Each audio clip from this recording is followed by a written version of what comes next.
পড়ার বই খোলা রাখলে শয়তান পড়ে ফেলে।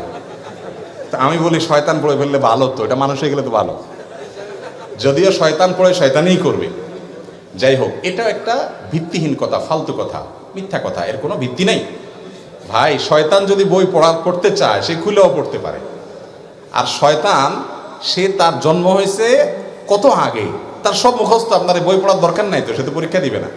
এগুলো অযথা কথা। আমার মনে হচ্ছে এটাও কোনো মুরব্বীরা বানাইছেন এই জন্য যে পোলাপান বই খোলা রেখে দৌড় দেয় এদিকে সেদিকে, বাতাসে মোরগে এটাতে সেটাতে, গ্রামে গঞ্জে অসুবিধা হয়, ছিঁড়ে যায় পাতা পুতা, পোলাপানে ছিঁড়ে ফেলায়, এই জন্য যাতে বন্ধ করে থুয়ে যায়, দায়িত্বশীল ভাবে গোছায় থুয়ে যায়, এই জন্য একটা হাদিস মিথ্যা বানাই দিছে আর কি, যেটা হলে শয়তান পড়ে। বুঝেন নাই কথা? এরকম অনেক কিছু আছে। কোরআন হাতে থেকে পড়লে কি করা লাগে? ওই যে ডাল দিতে হয়, চাল দিতে হয়, লবণ দিতে হয়, এক এক এলাকায় এক একটা আছে। এটাও জাল হাদিস।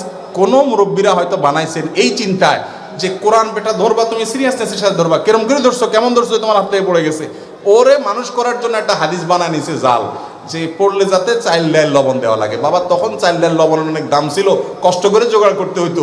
আর 2 কেজি 1.5 কেজি চাইল এখন কোনো ব্যাপার, পোলাপানের 5 MB টাকা, এইটা করা লাগবে বললে পোলাপান ভয় পাবে। এগুলো তখন কোনো সৎ উদ্দেশ্যে মানুষ বানাইছে। এরকম অনেক ফালতু কথা আছে।